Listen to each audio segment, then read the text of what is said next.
अस्सलाम वालेकुम। बोल न्यूज़ हेडक्वार्टर्स में खुशामदीद। मैं हूँ सहर फातिमा और मैं हूँ अफशीन कुरैशी। हेडलाइंस आपने जाने बुलेटिन की टॉप स्टोरीज में शामिल करेंगे। सिपा सलार मौशी इस्तेहकाम के ज़ामिन, रिलीफ मिलेगा। चीनी बहुत महंगी और बदकिरदार प्रिंसिपल। बुलेटिन का बाकायदा आगाज करेंगे। खबर शामिल करेंगे मौसम की सूरत हाल के हवाले से। इस्लामाबाद, रावलपिंडी, अटक और गिरदोनवाह में मूसलाधार बारिश का सिलसिला जारी है। तेज हवाओं और आंधी ने तबाही मचा दी। मुतादिद मुकामात पर दरख्त, साइन बोर्ड्स गिरने से तारें भी टूट चुकी हैं। बिजली के पोल्स और ट्रांसफार्मर भी गिर गए। इस्लामाबाद में हवा की रफ्तार 120 किलोमीटर फी घंटा रिकॉर्ड की गई है। इस्लामाबाद में बारिश के बाद 177 फीडर ट्रिप कर गए हैं। ऑपरेशन के लिए टीमें फॉल्ट क्लियर करने में मसरूफ हैं। सार्फिन बारिश के दौरान बिजली की तनसीबात से दूर रहें, ऐसी हिदायत भी जारी कर दी गई हैं। आपको बता रहे हैं मौसम की सूरत हाल के हवाले से। इस्लामाबाद, रावलपिंडी, अटक और गिरदोनवाह में मूसलाधार बारिश का सिलसिला जारी है। तेज़ हवाओं और आंधी ने तबाही मचा दी। मुतादिद मुकामात पर दरख्त, साइन बोर्ड्स गिरने से तारें भी टूट चुकी हैं। बिजली के पोल्स और ट्रांसफार्मर्स भी गिर गए। इस्लामाबाद में हवा की रफ्तार 120 किलोमीटर फी घंटा रिकॉर्ड की गई है। इस्लामाबाद में बारिश के बायस 177 फीडर स्ट्रिप कर गए। आइस्को के मुताबिक ऑपरेशन टीमें फॉल्ट क्लियर करने में मसरूफ अमल हैं। बारिश के बायस टीमों को मुश्किलात का सामना है। सार्फिन बारिश के दौरान बिजली की तनसीबात से दूर रहें, ऐसी हिदायत भी जारी कर दी गई हैं। सरमायाकारी से मुतालिक इक़दामात को तेज़ी से आगे बढ़ाने का अमल जारी। खुसूसी सरमायाकारी सहूलत कौंसिल मुतहरिक वज़ीर तरक्की और मनसूबाबंदी की ज़ेर सदारत SIFC की एग्जीक्यूटिव कमेटी का चौथा इजलास हुआ, जिसमें नेशनल कोऑर्डिनेटर, मुतालिका वफाकी और सूबाई वज़ारा ने शिरकत की। सरमायाकारी के माहौल को बेहतर बनाने पर गौर किया। मुतालिका वज़ारतों ने मुख्तलिफ पहलुओं पर पेशरफ का जायज़ा लिया। कमेटी ने SIFC की जारी आउटरीच हिकमत अमली पर इज़हार इत्मीनान किया। हिदायत की कि बैरून मुल्क कारोबारी बरादरी और मिशंस की शमूलियत के अमल को आगे बढ़ाया जाए। इजलास में सरमायाकारों के लिए वीज़ा की सहूलत फराहमी के लिए भी गौर किया गया। मुल्क में सरमायाकारी के एको सिस्टम को मज़ीद बेहतर बनाने के लिए इक़दामात की सिफारिश भी की गई।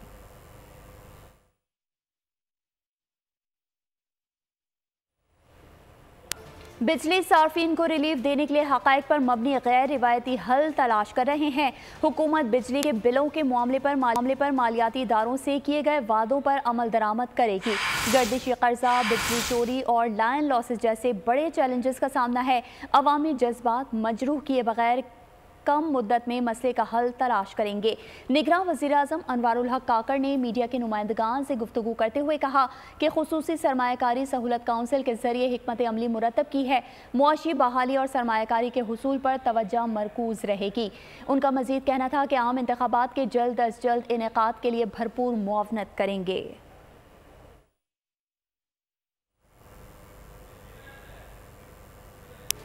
हुकूमत की आवाम को बिजली बिलों में रिलीफ देने की कोशिशें। IMF और पाकिस्तान के दरमियान रिलीफ प्लान पर इत्तेफाक न हो सका। IMF ने निगरान हुकूमत का रिलीफ प्लान रद्द कर दिया। पाकिस्तान ने प्लान में बताया था कि बिजली बिलों में रिलीफ से 6.5 अरब रुपए से कम का असर पड़ेगा। IMF ने प्लान मुस्तरद करते हुए 15 अरब रुपए से ज़ायद का असर बताया। IMF ने 15 अरब की मालियाती गुंजाइश पूरी करने का प्लान भी मांग लिया। ज़राए वज़ारत ख़ज़ाना के मुताबिक IMF के साथ दोबारा प्लान शेयर किया जाना है, जिसके बायस ताख़ीर हो रही है। ज़राए के मुताबिक बिलों में रिलीफ देने के लिए बजट से आउट ना होने की IMF को यकीन दहानी करवाई गई है। बिलों को 4 माह में वसूल करने के लिए IMF से दरख्वास्त की गई है। बिलों की अक़सात में वसूली के प्लान पर IMF से दोबारा बात की जाएगी।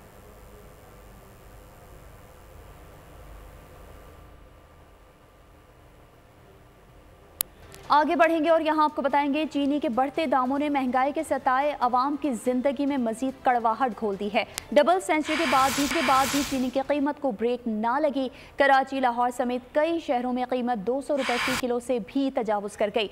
कोयटा में 1 किलो चीनी 225 रुपए की हो गई। शुगर माफिया की मनमानी पर अवाम बिलबिला उठे।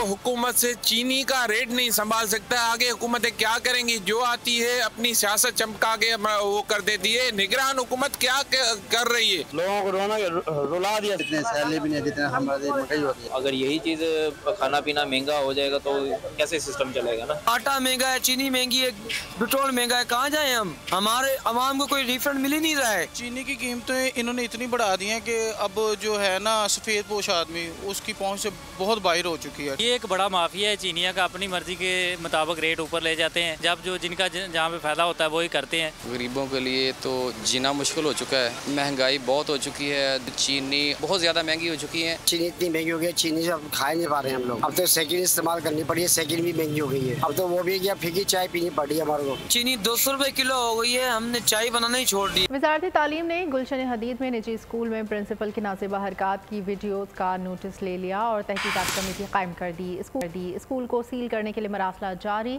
एडिशनल डायरेक्टर रजिस्ट्रेशन रसिया मलाह ने बताया कि स्कूल के दौरे के बाद कार्रवाई अमल में लाई गई है। ये स्कूल अनरजिस्टर्ड है और ये रिसेंटली 6-7 माह पहले खुला है। अगर स्कूल रजिस्टर्ड होता है तो हम उनकी रजिस्ट्रेशन मनसूख करते हैं और वो जो फैक्ट्स होती हैं उनको वेरीफाई करने के लिए एक कमेटी कॉन्स्टिट्यूट करते हैं। सेक्रेटरी एजुकेशन और मिनिस्टर एजुकेशन वो इनिशिएट करते हैं। गुलशन हदीद निजी स्कूल वीडियो स्कैंडल, निगरान वजीर दाखिला सिंध हारिस नवाज का बयान भी सामने आ गया। कहा वाक़े की तहकीकात करवाएंगे, कोई सियासी दबाव नहीं, कार्रवाई होगी। जबकि वाक़े पर SSP मलिर हसन सरदार ने एक्शन लेते हुए तहकीकाती कमेटी तश्कील दे दी है। कहा कमेटी में DSP और SHO के साथ साथ खातून इंस्पेक्टर भी शामिल होंगी। चाहे वो प्रिंसिपल हो या कोई गवर्नमेंट ऑफिसर हो या फिर पॉलिटिशियन हो या कोई भी हो, कोई भी माफी नहीं। पहले हम उसकी इंक्वायरी करेंगे। एक्शनेबल प्रोसिक्यूशन एविडेंस है तो जरूर कार्रवाई होगी। और इस वक्त कोई पॉलिटिकल प्रेशर नहीं है कि किसी से हमने प्रेशर नहीं लेना। हमने आवाम के लिए, उनकी फलाह बहबूद के लिए, जान और माल की हिफाजत के लिए हमने काम करना है। अकॉर्डिंगली कार्रवाई होगी। इस चीज़ को टैकल करने के लिए हमने एक कमेटी बनाई है जिसमें न सिर्फ हमारे DSP साहब शामिल हैं, हमारे SHO शामिल हैं, बल्कि उसमें हमने एक खातून इंस्पेक्टर को भी रखा है ताकि वो जो भी विक्टिम खवातीन हैं और उनको हौसला भी दें ताकि वो अपनी स्टेटमेंट्स रिकॉर्ड करा। निजी स्कूल वीडियो स्कैंडल, अहले इलाका भी आग बगोला। कहा पुलिस स्कूल प्रिंसिपल के साथ मिले हुए हैं। DVR भी स्कूल से गायब है। अहले इलाका ने 28 से 30 नाज़िबा वीडियोस होने का दावा कर दिया। इसका भाई, ये जो लड़का इलेक्ट्रिशियन था जिसने ये वीडियो डाउनलोड की, इसका भाई आया और उसने हमें बताया कि उसके भाई को अगवा कर लिया यहीं से स्कूल से।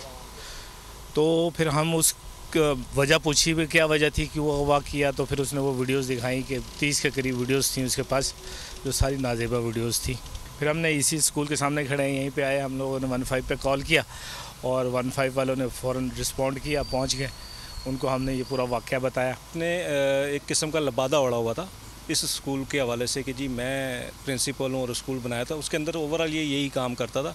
पुलिस ने मेरा ख्याल एक दिन पहले इनके साथ कोई सेटिंग या कोई मामला पुलिस के तहत है जिसकी वजह से पुलिस एक दफ़ा भी एक्टिव नहीं हुई। इस तरह की अगर मैनेजमेंट होगी और इस तरह का माहौल होगा, एनवायरनमेंट होगी तो बच्चों पर ज़्यादा इम्पेक्ट पड़ेगा, माहौल ख़राब होगा।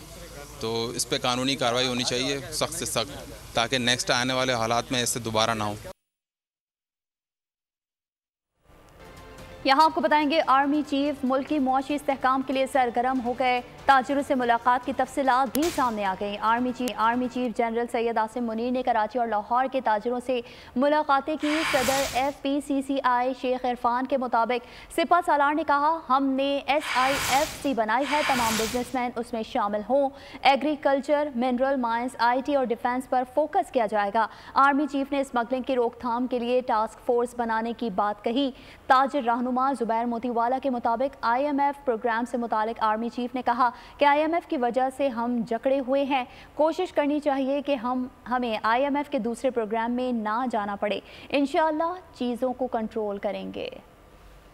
चेयरमैन इस्तेहकाम पाकिस्तान पार्टी जहांगीर तरीन ने कहा है कि army chief general Asim Munir की कारोबारी शख्सियात से बातें नहायत अहम है। इस्तेहकाम पाकिस्तान पार्टी के रहनुमाओं के साथ मुलाकात के बाद मीडिया से गुफ्तगू में जहांगीर तरीन ने कहा कि ये बातें होनी चाहिए थी, ये पाकिस्तान की ज़रूरत है और ये अमली गुफ्तगू है। उन्होंने कहा कि 5 साल के लिए एक हुकूमत आनी चाहिए जो मुआशी तौर पर बड़े फैसले करे।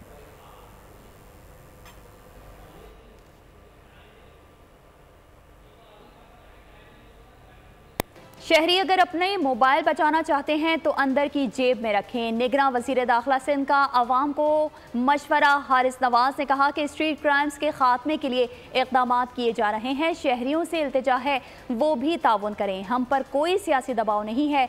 कच्चे के साथ पक्के में भी डाकुओं और जराइम पेश अफराद के खिलाफ ऑपरेशन किया जाएगा। कि आप खुद भी अपनी हमारी मदद करें। सिक्योर योर मोबाइल्स, ऐसी जगह रखें। अगर आपने पॉकेट के अंदर की साइड रखेंगे चोरी नहीं होगा, अगर पॉकेट में डालेंगे तो चोरी हो जाएगी। कराची में स्ट्रीट क्राइम के ऊपर बड़ी सख्ती से अमल करेंगे, इसमें कोई कॉम्प्रोमाइज़ नहीं है। और इस वक्त कोई पॉलिटिकल प्रेशर नहीं है, मेरे पास कोई पॉलिटिकल प्रेशर नहीं है। हमने आवाम के लिए, उनकी फलाह बहबूद के लिए, जान और माल की हिफाजत के लिए हमने काम करना है। कच्चे में भी और पक्के में भी ऑपरेशन करेंगे। कराची में शारे फैसल पर नर्सरी के करीब ट्रॉलर के वजन से सड़क धंस गई। सरिये से लदा ट्रॉलर सर्विस रोड पर फंस गया। 5 से 6 फीट गहरा गड्ढा पड़ गया। रोड को ट्रैफिक की आमदोरफ्त के लिए बंद कर दिया गया। मजदूरों की मदद से ट्रॉलर को ऑफलोड करने के लिए कोशिशें जारी हैं। हादसे में किसी भी किस्म का कोई जानी नुकसान नहीं हुआ। इस वक्त आपको अपडेट कर रहे हैं कराची से, जहां रोड पर 5 से 6 फुट का गड्ढा पड़ गया है। कराची में शारे फैसल पर नर्सरी के करीब ट्रॉलर के वजन से सड़क धंस गई। सरिये से लदा ट्रॉलर सर्विस रोड पर फंस गया। 5 से 6 फीट गहरा गड्ढा पड़ गया। रोड को ट्रैफिक के लिए आमदोरफ्त के लिए बंद कर दिया गया। मजदूरों की मदद से ट्रॉलर को ऑफलोड करने की कोशिश जारी है। हादसे में किसी भी किस्म का जानी नुकसान नहीं हुआ। यहाँ आपको बताएंगे हब साकरान में पुलिस का मुबैना मुकाबला। पुलिस मुकाबले के दौरान 3 डाकू हलाक कर दिए गए हैं। इतला मिलने पर डकैती के दौरान पुलिस पहुंच गई, जिस पर मुकाबला शुरू हुआ। मुलजिमान ने पुलिस को देखते ही फायरिंग शुरू कर दी। जवाबी फायरिंग में तीनों डकैत मारे गए। कश्मीर में हिंदू बरादरी के अफराद का अगवा, मगवियों की बाजियाबी के लिए तीसरे रोज़ भी धरना। इंडस हाईवे पर रोड ट्रैफिक मअतल, गाड़ियों की कतारें। मुजाहिरीन का कहना है कि तमाम मुख्तियों की बाजियाबी पर एहतजाजी धरना जारी रहेगा। 3 सूबों के संगम देरा मोड़ पर मुजाहिरीन ने धरना दे रखा है। SSP कश्मीर ने तमाम मगवियों की बाजियाब 24 घंटे की मोहलत मांग ली है। कश्मीर में हिंदू बिरादरी के अफराद का अगवा, मुग़वियों की बाजियाबी के लिए तीसरे रोज भी धरना। पूरे मुल्क में मुजाहिरीन के मुतालबे की हिमायत। इंडस हाईवे रोड पे ट्रैफिक मअतल, गाड़ियों की कतारें। नौशहर फिरोज में भी अहम शाहराहें बंद। नवाब शाह तहसील सकरंड में भी एहतिजाज का सिलसिला जारी है। हैदराबाद के नसीम नगर चौक पर एहतिजाजी धरना हो रहा है। मुजाहिरीन ने 3 सूबों के संगम पर धरना दे रखा है।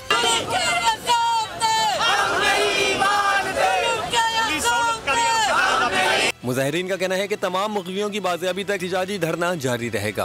उन्हें 24 घंटे की मोहलत मांगी, हमने धरना खत्म नहीं, हम बैठे हुए हैं जब तक हमारे बंदे रिकवर नहीं हुए। हमारी यही कोशिश है कि एडमिनिस्ट्रेशन को हम कोशिश करें, उनको ये कहें कि इनके लोगों को बाजियाब किया जाए। पुलिस की जानिब से मुजाहिरीन को मनाने की कोशिशें जारी हैं। कस्टम्स इंटेलिजेंस लाहौर के स्मगलर्स के खिलाफ बड़ी कार्रवाई सामने आई है। शहर के मुख्तलिफ इलाकों और अतराफ से स्मगल शुदा 47 लग्जरी गाड़ियों की बड़ी खेप बरामद कर ली गई है। एडिशनल डायरेक्टर रिजवान बशीर की हिदायत पर स्मगल शुदा ज़्यादातर गाड़ियां डिफेंस, गुलबर्ग, DHA से बरामद की गई हैं। कस्टम्स डायरेक्टर साइमा शहजाद के मुताबिक रवां साल फरवरी के माह में 30 गाड़ियां जब्त की गईं। अगस्त के माह में 57% इजाफे के साथ 47 गाड़ियां जब्त की गईं। जब्त शुदा गाड़ियों की मालियत 187 मिलियन रुपए तक है। गाड़ियों को जब्त करके कस्टम्स इंटेलिजेंस के गोदामों में मुंतकिल कर दिया गया।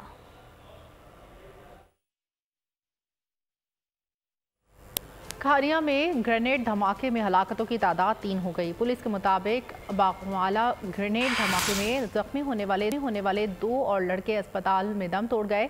हलाकतों की तादाद 3 हो गई। बच्चा फैजान अस्पताल में ताहाल ज़ेर इलाज है। चंद रोज़ कबल 4 बच्चे ग्रेनेड के साथ छेड़छाड़ कर रहे थे कि इस दौरान ग्रेनेड बम फट गया। जहाँ बहक होने वालों में 3 साला मन्नान, 12 साला शहजाद और 22 साला रिजवान शामिल हैं। खबर शामिल करेंगे सरगोदा में अफसोसनाक वाक़े के हवाले से। मुस्लिम टाउन में बिजली की लटकती तारों से छू जाने से वाली बच्ची शदीद जख्मी हो गई। 6 साला बच्ची का हाथ कट कर तारों से लटक गया। कशफ अपनी छत पर बच्चों के साथ खेल रही थी। अचानक छत के साथ गुजरने वाली 1100 kV की तारों से हाथ टकरा गया। कशफ का हाथ तारों के साथ ही लटक गया। बच्ची को तशवीशनाक हालत में अस्पताल मुंतकिल कर दिया गया। इतला के बावजूद वापडा टीम ना पहुंची। डॉक्टर्स ने बच्ची को तशवीशनाक हालत होने पर अलाइड अस्पताल फैसलाबाद रेफर कर दिया। यहाँ आपको बताएंगे नवाज शरीफ 15 अक्टूबर को लंदन से पाकिस्तान के लिए रवाना होंगे। पार्टी ज़राए के मुताबिक वतन वापसी खुसूसी परवाज से नहीं बल्कि मुसाफिर तैयारे से होगी। कायद नून लीग की परवाज लाहौर में लैंड करेगी। ज़राए के मुताबिक वतन वापसी पर इस्तकबाल की तैयारियां शुरू कर दी गई हैं। साबिक़ वज़ीर आज़म इस्तकबालिया जलसे से खिताब भी करेंगे। नवाज शरीफ ने मरकज़ी क़यादत को टास्क सौंप दिए। मामलात की निगरानी चीफ ऑर्गेनाइज़र मरियम नवाज खुद करेंगी।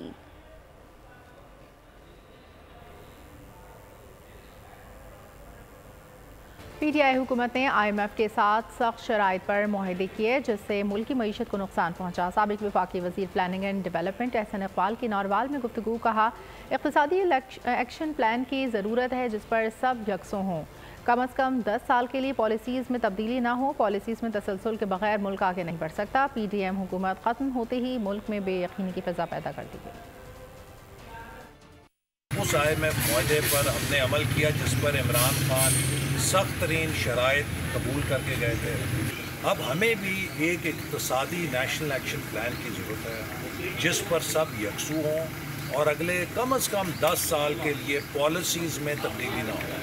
पॉलिसियाँ 10 साल से पहले नताइज नहीं देती। पाकिस्तान को 10 साल पीछे फेंक कर गया है और मैं आपको कहना चाहता हूँ कि उन 4 सालों में जो मुल्क का उजाड़ा हुआ है, आज मुल्क के अंदर जो ज़र मुबादला की सूरत हाल है, इसका कौन जिम्मेदार है? 2021-22 में $1 अरब की दरामदात की छूट दी थी। यहाँ आपको बताएंगे परवेज़ इलाही की बाजियाबी की दरख्वास्त की समाअत हुई है। लाहौर हाई कोर्ट का सदर PTI परवेज़ इलाही को बाजियाब करा के आज पेश करने का हुक्म, जबकि डिस्ट्रिक्ट एंड सेशन जज अटक परवेज़ इलाही को बाजियाब करवा के अदालत में पेश करें। लाहौर हाई कोर्ट ने गुज़िश्ता समाअत पर परवेज़ इलाही की बाजियाबी की दरख्वास्त की समाअत का तहरीरी हुक्मनामा जारी किया था। 3 सफ़ात पर मुश्तमिल तहरीरी हुक्मनामे में कहा गया है कि सुपरिटेंडेंट अटक जेल मंगल को अदालत में पेश होकर अदालती हुक्म की खिलाफ वर्जी की वजाहत पेश करें। फैसले में कहा गया है कि इस्लामाबाद पुलिस ने अदालती फैसले को हवा में उड़ा दिया और परवेज़ इलाही को अपनी गैर कानूनी हिरासत में रखा। IG के खिलाफ अलहदा से तौहीन अदालत की कार्रवाई की जाएगी। अदालत ने IG इस्लामाबाद को तौहीन अदालत का नोटिस जारी कर दिया।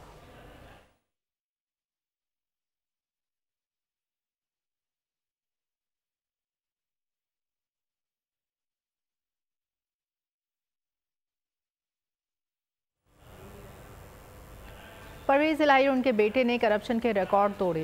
पेपर स्कीम के तहत सरकार से 40% कमीशन लिया। गुज़िश्ता हुकूमत ने गुजरात में 2300 अरब रुपए लगाए। रहनुमा नून लीग अतातारक की प्रेस कॉन्फ्रेंस, कहा गैर कानूनी हाउसिंग सोसाइटी से करोड़ों रुपए लेकर कानूनी बनाया। मोनिस इलाही अपने बाप को छोड़कर यूरोप में अय्याशी कर रहा है। परवेज़ इलाही पर किसी ने केसेस नहीं बनाए, ये इनका अपना किया धरा है। आज चौधरी परवेज़ इलाही के लिए इंसाफ याद आ गया है। इस वक्त क्यों इंसाफ याद नहीं आया जब सियासी खानदान अंदर थे। उन्होंने किया और उनके साहबजादे उन्होंने करप्शन के पिछले तमाम रिकॉर्ड तोड़ दिए, जिसमें कई सौ अरब रुपए की करप्शन हुई। हाउसिंग सोसाइटियों से पैसे बटोरे गए, पेपर स्कीम्स भी होती हैं और 40% तक कमीशन स्कीमों के अंदर लिया गया। कई सौ अरब रुपया पंजाब के सबसे बड़े डाकू ने लेना था। तो साहबजादे जो हैं वो कह रहे हैं Parvez Elahi in pain, Moonis in Spain. तो ये जो परवेज़ इलाही साहब पे केसेस हैं, ये किसी ने बनाए नहीं है, ये इनका अपना किया धरा है। ये इनके अपने करतूत हैं कि एक शख्स जिस पे करप्शन के संगीन इल्जामात हैं उसको किस तरीके से out of the way relief दिया जा रहा। आज आपको इंसाफ याद आ गया, तब आपको इंसाफ याद नहीं आया था, खौफे खुदा नहीं आया था कि जब पूरे खानदान अंदर थे। साथ ही साथ आपको बताएंगे परवेज़ इलाही की गिरफ्तारी के खिलाफ मुकदमे की समाअत जस्टिस अमजद रफ़ीक ने एक दिन के लिए लाहौर में समाअत की। जस्टिस अमजद रफ़ीक आज की कॉज लिस्ट के मुताबिक 5 सितंबर से 28 अक्टूबर तक मुल्तान में केसेस की समाअत करेंगे। परवेज़ इलाही बाजियाबी केस अब तक किसी और बेंच में नहीं लग सका है। जस्टिस अमजद रफ़ीक ने साबिक़ वज़ीर आला पंजाब को आज हाई कोर्ट में पेश करने का हुक्म दे रखा है।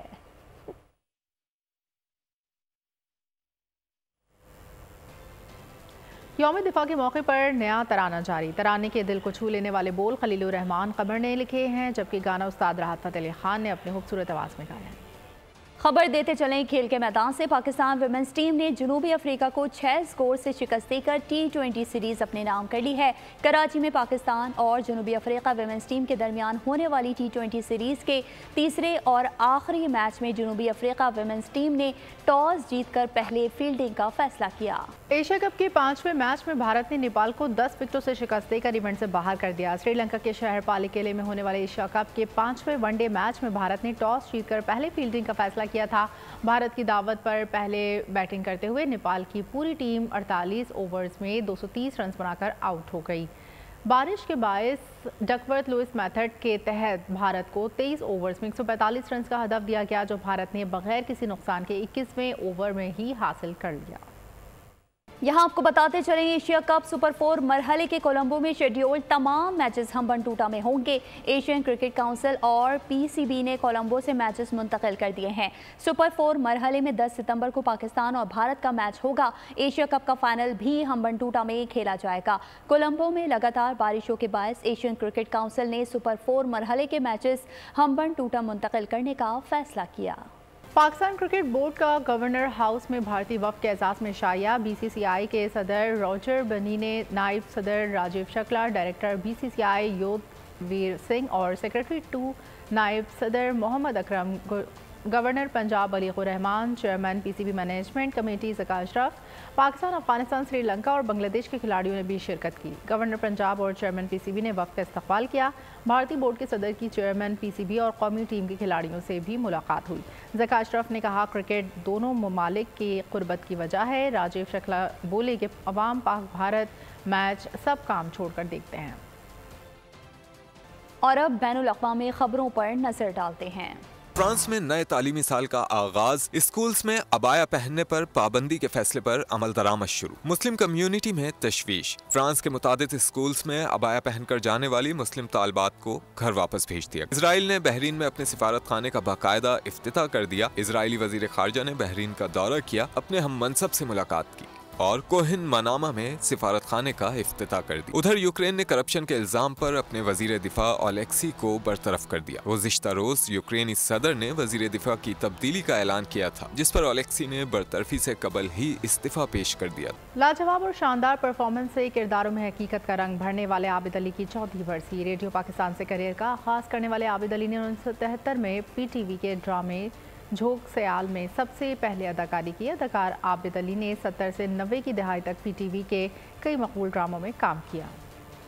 बुलेटिन के आखिर में खबर शामिल करेंगे एंटरटेनमेंट की दुनिया से, जहां जंग के बाद तबाहाल जापान को गॉडजिला की सूरत में एक नए खतरे का सामना है। मुल्क इस नामुमकिन सूरत हाल का कैसे मुकाबला करेगा? फिल्म गॉडजिला -1 का ट्रेलर जारी 1 नवंबर को रिलीज की जाएगी। और इसके साथ ही बोल न्यूज़ हेडक्वार्टर से फिलहाल इतना ही। मज़ीद खबरों और अपडेट्स के लिए आप विजिट कर सकते हैं हमारी वेबसाइट bolnews.com। देखते रहिए बोल न्यूज़ हेडक्वार्टर।